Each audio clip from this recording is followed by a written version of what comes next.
Seeknstrike. Not fast enough. No point in Avalanche just yet. But they're going to keep trying, actually, as they know Time Walk is only level 1, which means really long cooldown.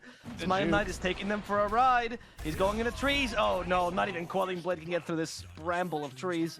So he'll just fall in the end. Yeah, a bit difficult there. The emotional support and the experience. And the experience, yeah. Very good. Platinum, he could be in trouble now as no one rotates super early and refreshes the toss. Wow. Enough to get Panto up in the air a second time, throw the tree, that slows him. No need for the slow. Seeknstrike will just get the kill. That cheap version, what is it? We got Mom, I want Coddle. We have Coddle at home, and it's just Sand King. It's Sand King, yeah, it's a scorpion instead of horse. It's kind of similar. Yeah. Like that old Chinese fable. They kill off Smiling Knight in the top lane. And Phantom once again just there for the emotional support. Really not doing anything at this late here. No, no. I mean, you could say he was basically at 90% HP, and he pops the heal anyway. He's like, "Bro, I popped the heal. Like, I don't know what you wanted me to do. I could have done nothing more." Should have been closer to me, man. I had no other spells. No, you never say that. You never say that because then they disconnect and they destroy their items. Blaze is going to get a second kill here. They need to rotate more heroes top lane, although they did lose the wagon here for the Radiant side. And actually, Seiyu and Smiling Knight both here ready to party. They're going to keep some of these Dawnbreaker spells on cooldown with the 2 stacks of time dilation slow. Instead, now turning onto the Tiny as the arrow is going to swing wide there from Seiyu. And unfortunately, that is going to be no move for one. Cover in the rune. Spawns top. It's an arcane. Sayush. The hard S. Oh, wow. That illuminate damage. There's the blinding light. Wrath of Nature, everything. Catching fights back, but no! The Dawnbreaker gets him! Lays just needed like a second of damage to finish him off. No one is being chased down by the creep. Someone help no one. He's apparently fast enough. Instead, they're going to go for Melio, who, something happens and they kill you. Navi, sorry, one move, hold on. We're not done fighting, actually. I mean, it's just a kill until the end. She's going to buy a little bit of time, but down she goes. Double kill now for Vatoon. As Afterlife is going to rotate from the bottom lane to try and push this tower. They'll like onto a Coddle. They're always going to teleport everyone in. And when you've got a Dawnbreaker and a Furion, they're instantly back into the fight. Could see the first Chrono here. Smiling Knight considering it, still considering. Will now go to cast it. He has not caught any enemies, though. And in fact, he's only caught Afterlife. And this is going to be a little bit awkward as Navi look for revenge. Okay, that was pretty funny. He's like, guys, I got the Fiend Skate. I did it! Anyway, Enchantress, she is going to die to solo once again. Afterlife nearby. There is the TP potentially from Vatoon. I hear an Epicenter. Melio's got one ready to go. Oh, they actually got Clockwork instead, just a simple Borrow Strike, but Laze is coming in with a Solar Guardian.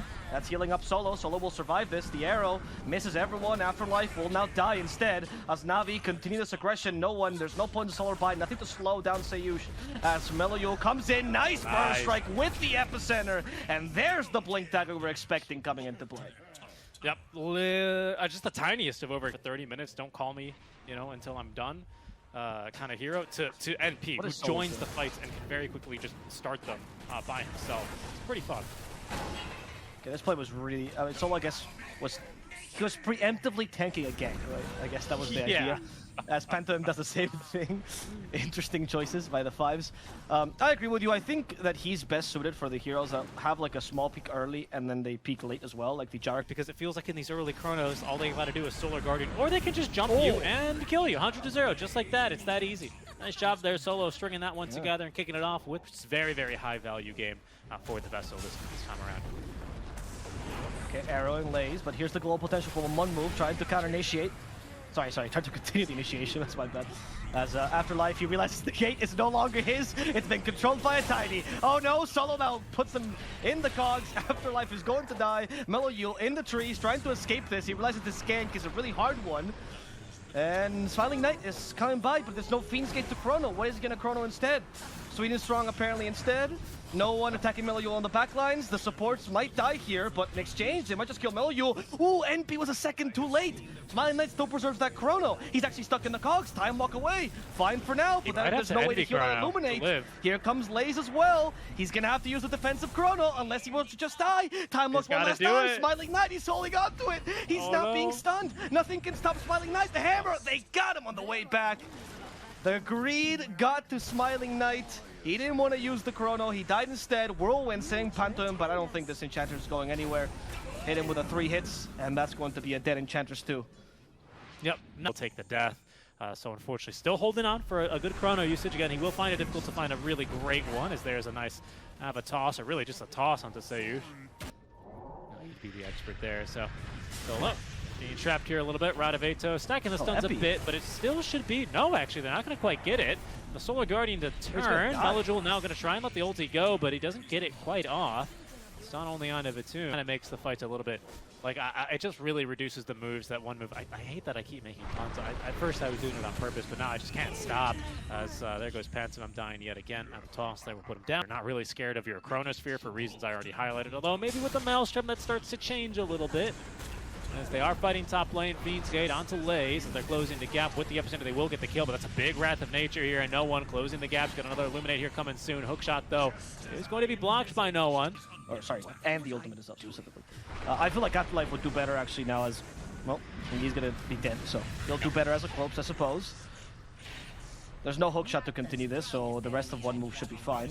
But I do feel like the Underlord should start deviating into the Amard-style Underlord, where you can... Tonight, Farmer Wild likes to call the Camp of Death, and I think we're about to see why. Seeknstrike makes the jump. They're already pre-channeling here the Illuminate, and a perfect bit of control from Solo, who connects on the hookshot. And that's going to prove the Solar Guardian to be able... Right, just pure utility. Caught away is really wild here, honestly, when I look at this. Oh, Avalanche. Look at that Sarbine, how much that amplifies the Avatos combo. Oh, yeah. Wasn't even a combo. We just used them after each other. It's pretty good. It's pretty good. No one here. And feeling pretty good, I think, with how he's performing here on the tunnel. Pretty good. Yeah, down goes the tier 2 tower. They've already dispatched up the tier 2 top. And we'll actually still have almost a minute and a half. Vitoon. He's an enemy hero. Phantom. Oh, he actually sprouted him out of the trees. And I think Phantom is going to die to the vessel alone. Oh, yeah. Melojul, he does manage to make it out. And the backlines, Sayush was going for someone, but I couldn't quite see who it was.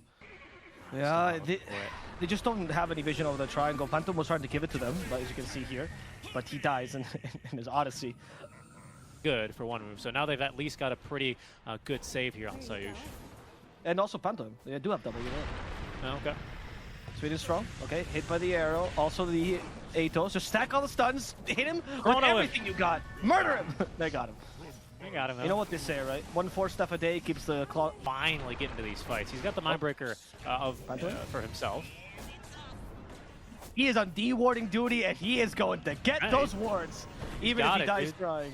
He might even die. I mean, this Wraith Pack doing a good amount of damage.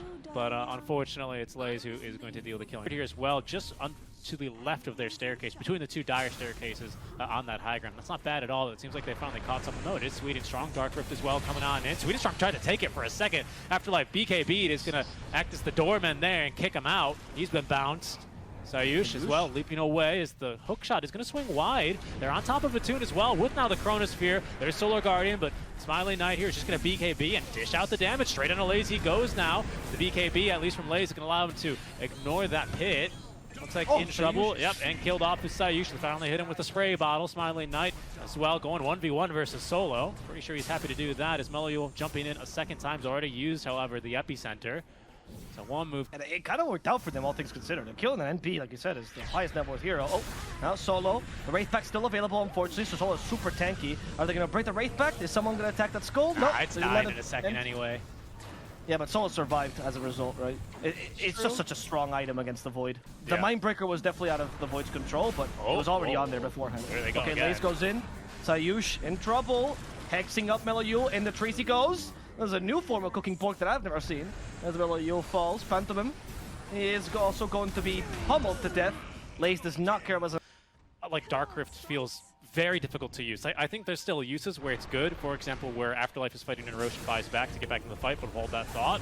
We're fighting, and here's a Dark Rift looking to get back in the fight a bit sooner. A great Blinding Light pushes back Melojul, so the epicenter is not well utilized. And Vitoon is going to lifesteal all this damage off of the Satanic active now. Melojul's BKB expiring as he's going to have to escape his own Sandstorm, but there's going to be now the Chrono onto no one. No save whatsoever that Navi can propose. He's dead for a full minute and a half.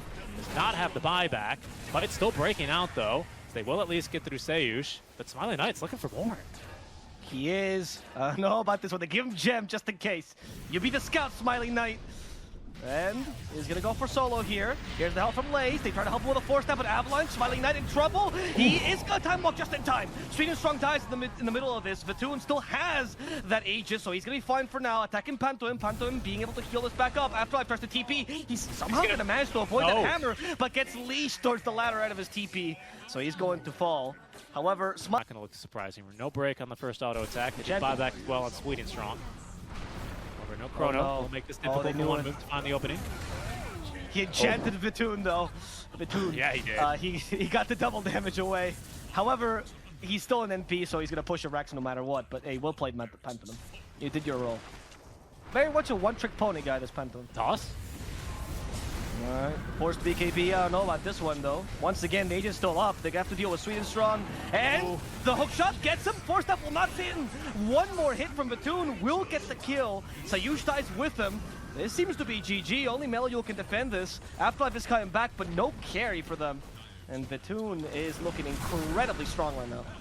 That's definitely GG here, unfortunately. They will have Chrono and BKB up by the time Flex Void respawns, but they won't have any barracks, and that's going to be a little bit more of an issue for them.